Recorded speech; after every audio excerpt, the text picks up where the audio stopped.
Masya Allah. Oh, kalau kita mau kupas banyak contohnya. Nah, sekarang pelacuran ada di mana-mana. Kita protes. Nanti ada orang mengatakan itu bukan pelacuran. Itu bukan zina. Lalu apa? Oh, itu upaya cari nafkah. Coba lihat. Kan pelacuran kalau disebut zina, munkar itu. Anak kecil pun tahu itu munkar. Tapi kalau disebut upaya cari nafkah, kan halus itu. Jadi ditukar istilah-istilah munkar dengan istilah-istilah yang bisa mengesankan kalau itu tidak munkar seolah-olah. Masya Allah. Ini terjadi di zaman kita. Persis yang disabdakan oleh Nabi alaihi salatu wassalam. Kondisi yang keempat. Karena amar ma'ruf nahi munkar tidak ditegakkan. Muncul kondisi yang ma'ruf disebut munkar. Munkar disebut ma'ruf. Akhirnya muncullah pejuang-pejuang kemunkaran. Mereka mempropagandakan, mengkampanyekan campaign untuk maksiat. Buktinya bisa kita lihat. Minuman keras diiklankan di televisi, diiklankan di radio, diiklankan di surat-surat kabar. Diiklankan di koran-koran, di berita-berita. Coba kita lihat. Kalau ada minuman keras yang diiklankan, artinya kita yang melihat iklan diminta untuk lihat, kalau tertarik diminta untuk beli, kalau sudah beli diminta untuk minum, kalau sudah minum kita memang disuruh maksiat sudah. Ini iklan maksiat, artinya kita disuruhkan untuk berbuat maksiat. Jadi maksiat sekarang dilulukan saudara, dipropagandakan, dikampanyekan, persis yang Nabi sampaikan. Sementara kemakrufan dihalang-halangi. Ada orang ingin bikin majelis taklim seperti di Indonesia. Saya kasih contoh, mau bikin majelis taklim tidak mudah. Mau bikin majelis taklim dihalang-halangi. Ulama-ulama tertentu kalau mau ceramah tidak boleh dikirim, yaitu mata-mata untuk melihat apa yang mau diucap, apa yang mau dikata, dan seterusnya, dan seterusnya. Tapi giliran ada penyanyi dangdut seperti Inul itu, sampai ke Malaysia juga terkenal, mau bikin maksiat tidak perlu izin, bahkan dikawal lagi saudara. Coba lihat persis yang Nabi sampaikan. Jadi yang munkar dielu-elukan, yang ma'ruf dihalang-halangi. Inna lillahi wa inna ilaihi raji'un.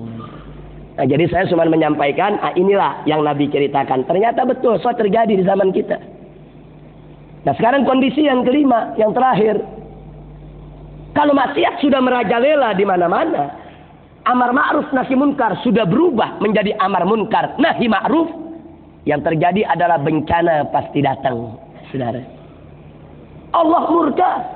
Nabi tadi yang katakan, Allah murka, Allah berfirman, bi haliftu, aku bersumpah demi kebesaranku, demi kekuasaanku, demi keagunganku, la utihanna lahum fitnatan, aku akan buka berbagai macam fitnah bagi mereka, untuk mereka.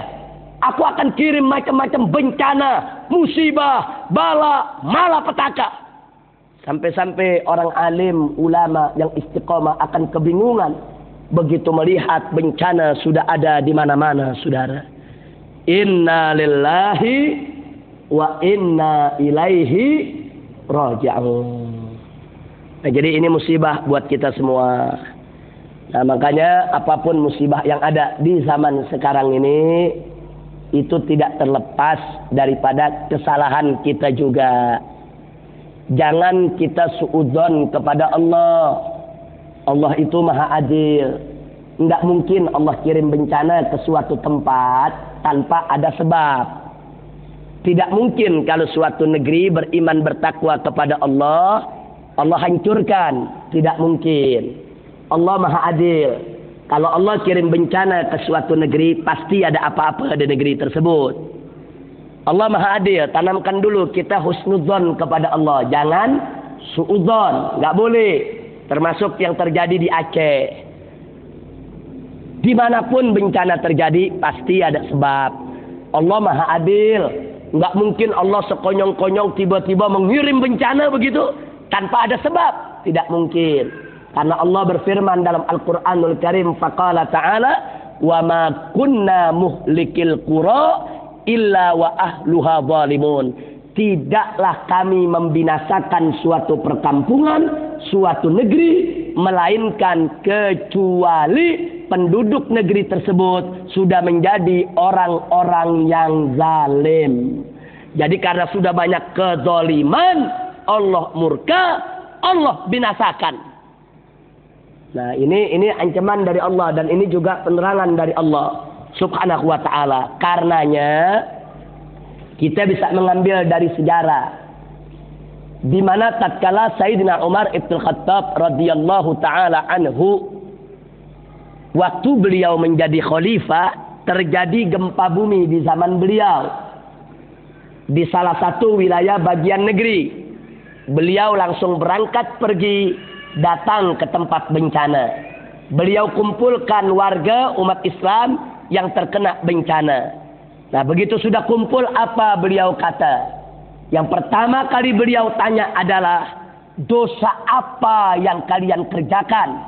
Maksiat apa yang kalian lakukan sampai bencana ini terjadi menimpa kalian? Masya Allah. Coba lihat. Jadi soalan yang ditanya oleh Sayyidina Umar Ibn Khattab radhiyallahu taala anhu kepada korban bencana adalah, maksiat apa yang kau lakukan sehingga bencana terjadi? Kenapa Sayyidina Umar bertanya sedemikian rupa? Karena tadi sudah kita jelaskan, Allah berfirman, "Wa ma kunna muhlikil qura illa wa ahluha zalimun." Tidaklah sekali-kali kami membinasakan suatu negeri, suatu perkampungan, kecuali penduduknya sudah berubah menjadi orang zalim. Itu yang ditanya oleh Sayyidina Umar kepada penduduk setempat, saudara. Nah, maka itu yang pertama, dalam kesempatan ini tanamkan dulu keyakinan dalam diri kita bahwa Allah Maha Adil. Allah begitu indah dan baik perbuatannya. Allah tidak jahat. Allah tidak zalim. Mustahil Allah mengirimkan bencana ke satu tempat tanpa ada sebab-sebabnya yang membuat Allah mengirim bencana tersebut, saudara. Nah, baiklah, setelah panjang lebar saya sampaikan sedemikian rupa, kemudian sekarang muncul pertanyaan, lalu kenapa harus Aceh? Ada apa dengan Aceh? Aceh kan Serambi Mekah. Aceh kan Nanggro Aceh Darussalam. Aceh itu kan satu-satunya provinsi di Indonesia yang telah diizinkan oleh pemerintah Republik Indonesia untuk menjalankan syariat Islam. Disetujui oleh presiden, oleh parlemen, setuju Aceh menerapkan syariat Islam. Aceh penduduknya 100% kaum muslimin. Kenapa bencana harus terjadi di Aceh? Nah, untuk menjawab ini, ingat, pertama tanamkan dulu husnudzon kepada Allah. Jangan kita suudzon kepada Allah. Nanti kalau kita suudzon kepada Allah bisa merusak akidah.